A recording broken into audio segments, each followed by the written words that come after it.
संदीप शर्मा लिखते हैं, गुरुजी, लीला को देखना मतलब उसके दोनों पोलर को एंड को एक साथ देखना है, ना जैसे जीवन मृत्यु मिलना बिछड़ना जिसमें हमें फिर से समय अंतराल में जो दिक्कत होती है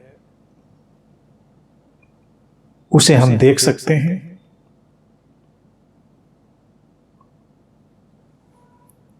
संदीप, लीला का अर्थ ही है कि पूरी कहानी, जो मिला है वो बिछड़ेगा, जो आया है वो जाएगा, जो उठा है वो गिरेगा, जो गिरा है वो उठेगा, जो नाटक शुरू हुआ है उसका समापन भी होगा। लेकिन हम लोग बाकी चीजों में तो ये सब जानते हैं ये चीज, लेकिन अपने जीवन में इसको लागू नहीं करते, तो इसीलिए जीवन लीला नहीं लगता। लोग अगर कह दो लीला, और अगर वो मुश्किल में पड़े, मान लीजिए किसी समस्या में है वो, तो अक्सर उनके अंदर बड़ा विद्रोह खड़ा हो जाता है कि ये लीला है जीवन। फंसे पड़े हैं किसी चीज में, इतनी मुश्किल में खड़े हैं, अब आपको लीला होगी आराम से बैठे तो आपको लीला होगी, हमारी जगह पे होइए तो पता चले लीला, तो वो इरिटेट हो जाएगा। वो अपनी जगह पे सही है, लेकिन वो परिस्थिति हमेशा तो रहने वाली है नहीं, हो जाएगी। तो लीला का अभिप्राय ही यही है कि सब बदल रहा है, पोलर अपोजिट तो है ही है, पोलर अपोजिट के बीच में बहुत सारे शेड्स हैं। लीला की अवधारणा को, कंसेप्ट को समझने के लिए बहुत छोटी सी बात यही समझ लेनी चाहिए। पोलर अपोजिट का दर्शन तो बहुत ही अच्छी बात है अगर किसी को आ जाए,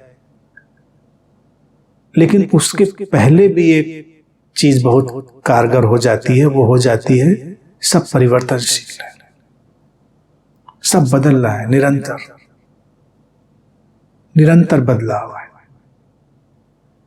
तो कुछ ठहरेगा नहीं।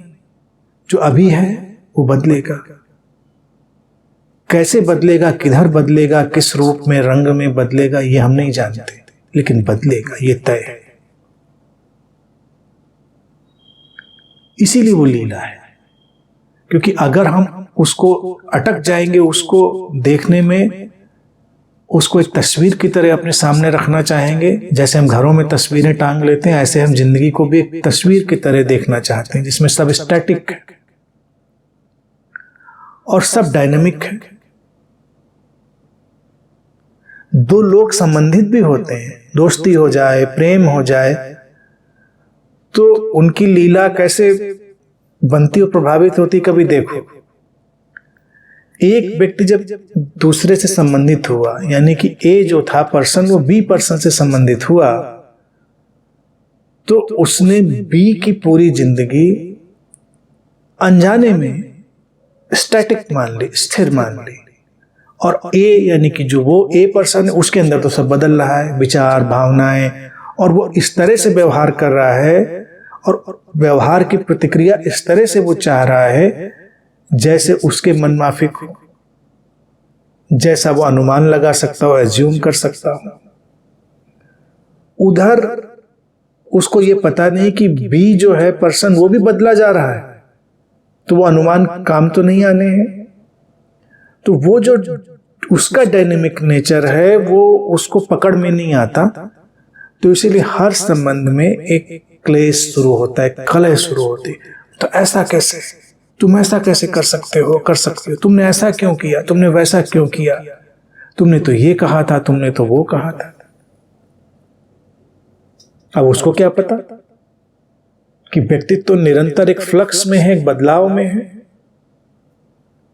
तो हर संबंध की जो अड़चन है वो इस परिवर्तन की सतत धारा को न देख पाने की वजह से। अगर हम उस परिवर्तन को देखें तो हमारे भीतर ये लीला की जो अवधारणा है ये स्पष्ट हो सकती है। आपने सोचा था वैसा हुआ तो खुश रहो, आपने जो सोचा था नहीं हुआ तो भी खुश रहो।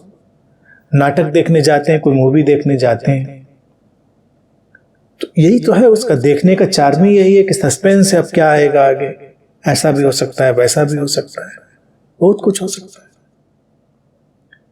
तो जीवन भी ऐसी ही लीला है जहां पर हमको इस सस्पेंस को थोड़ी जगह देनी पड़ेगी। क्यों सस्पेंस इसलिए होगा? क्योंकि बदलाव है। तुमने किसी से कोई बात कही, तुमको उम्मीद थी यही जवाब मिलेगा। अगर वो रिहर्सल है और मैनिपुलेशन है तो निश्चित वो जवाब मिल सकता है, क्योंकि बाहर के जो नाटक है वो नाटक भी नहीं होते ना। नाटक रिहर्सल करते महीने भर, वही डायलॉग बोल बोल के याद करके तब उसको बोलते। वो तो सारी स्क्रिप्ट याद करके बैठे हुए हैं। जीवन की लीला में कोई रिहर्सल नहीं है, कोई ऐसी स्क्रिप्ट बनी बनाई नहीं कि डायलॉग याद करके बैठे हुए। तो वहां तो तत्क्षण अस्तित्वगत ढंग से कोई चीज आएगी। अब उसका अनुमान, उसका अजम्पशन व्यक्ति को नहीं होगा, क्योंकि उसका अनुमान हमेशा स्टैटिक नेचर में होता है और जीवन हमेशा डायनेमिक नेचर, यानी कि अनुमान हमेशा हम स्थिरता के हिसाब से लगाते हैं और जीवन हमेशा गतिशीलता में। तो उसमें सब कुछ चलेगा। जीवन, मृत्यु, मिलना, बिछुड़ना, आना जाना, उठना गिरना, बहुत कुछ चलेगा। और हम हर चीज के लिए तैयार रहें।